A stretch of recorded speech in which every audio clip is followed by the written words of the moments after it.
Welcome to our channel. Today, we're diving into the wild and jaw-dropping life of a royal you thought you knew, Princess Beatrice of York. She's not just another royal in a fancy hat. From billionaire real estate deals and exclusive countryside mansions to AI tech jobs, Glastonbury weekends, and grocery runs at Tesco, Beatrice's life is anything but ordinary. Forget what you think you know about royalty.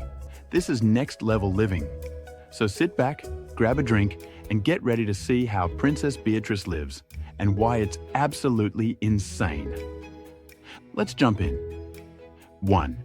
Early life and education. Beatrice's upbringing was a mix of royal protocol and personal challenges. Diagnosed with dyslexia at age 7, she became an advocate for learning differences, viewing her condition as a gift. She attended Goldsmiths, University of London, earning a BA in history. Growing up in the royal spotlight wasn't always easy. Her parents' high-profile divorce in the 1990s made front-page headlines, and Beatrice often had to face public scrutiny from a young age.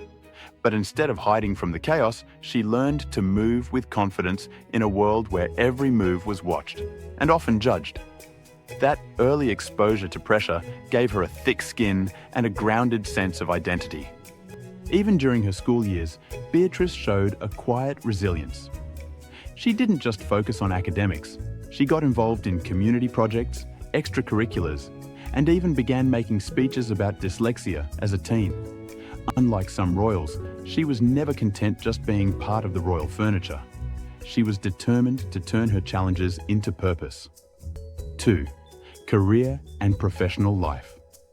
Unlike many royals, Beatrice pursued a career outside the monarchy. She has held various roles, including a position at the Foreign Office and a stint at Sony Pictures.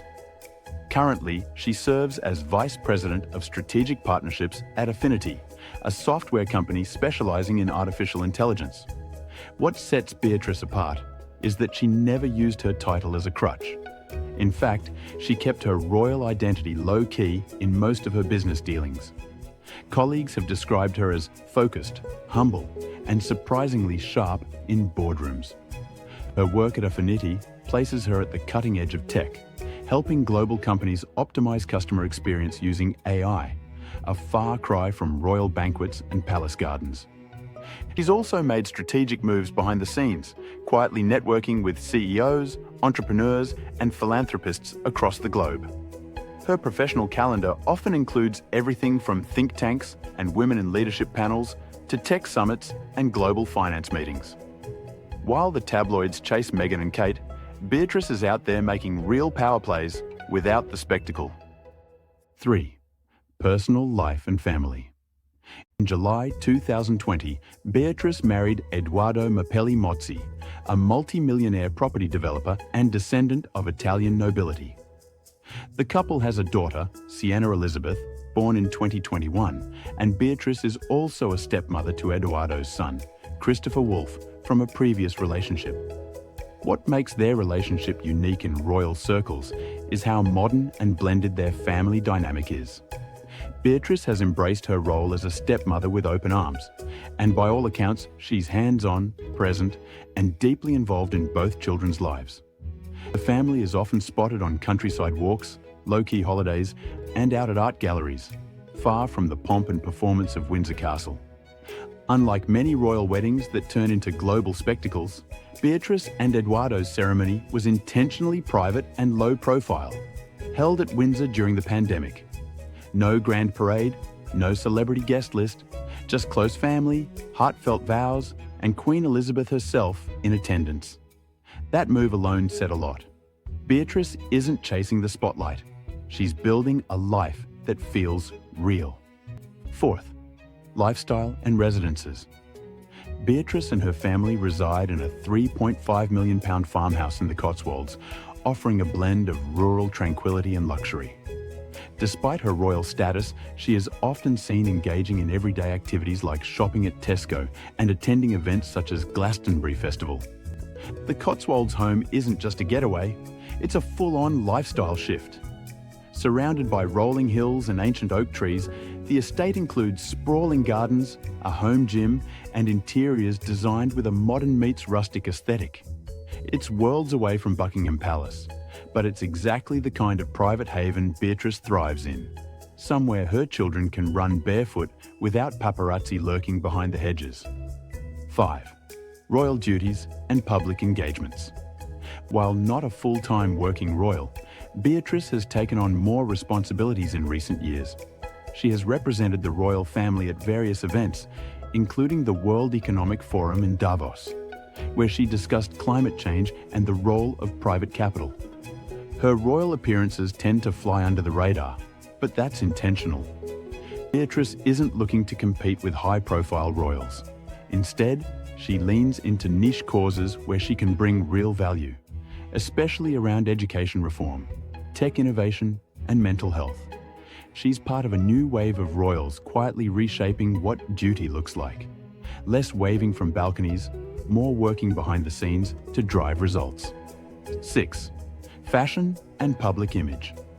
Beatrice is known for her distinctive fashion sense, often blending classic royal attire with contemporary styles. Her appearances at events like Royal Ascot and Wimbledon showcase her sartorial choices, which are both elegant and relatable. Gone are the days when Beatrice's wardrobe was mocked by tabloids. Today, she's become a fashion wildcard in the royal world, taking risks, championing British designers, and re-wearing statement pieces in clever, unexpected ways. She'll pair a vintage Dior coat with high street accessories, or show up at a gala in an edgy Roxanda jumpsuit while everyone else is in gowns. And she's not doing it for attention. Her style tells a story, one of confidence, creativity, and authenticity. Unlike some royals who play it safe with beige and pastels, Beatrice brings colour, structure, and individuality to every look. She's also known to support sustainable fashion, renting outfits or upcycling older ones, making her not just fashion-forward, but future-minded. 7. Advocacy and philanthropy. Beyond her professional and royal duties, Beatrice is actively involved in charitable work. She co-founded the Big Change charity, focusing on education reform and youth empowerment.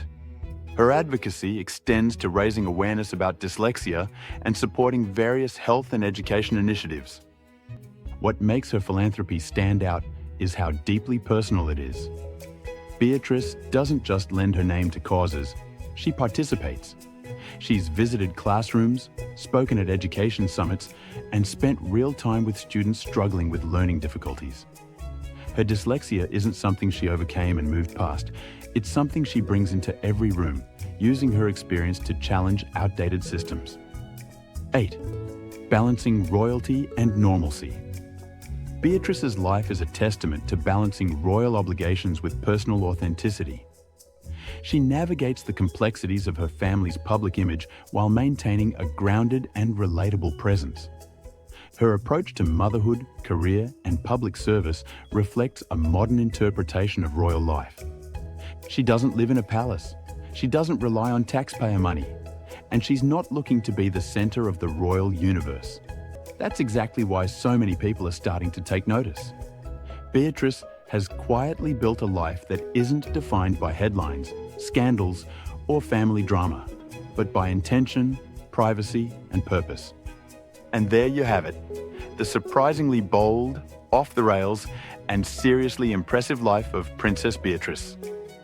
If you thought being royal was just tea parties and tiaras, think again. Beatrice is rewriting the playbook. Liked this deep dive? Smash that like button, subscribe for more royal secrets, power lives, and ultra-elite lifestyles, and drop a comment. Which part of Beatrice's life surprised you the most? Thanks for watching, and remember, the real world is crazier than fiction. See you in the next one.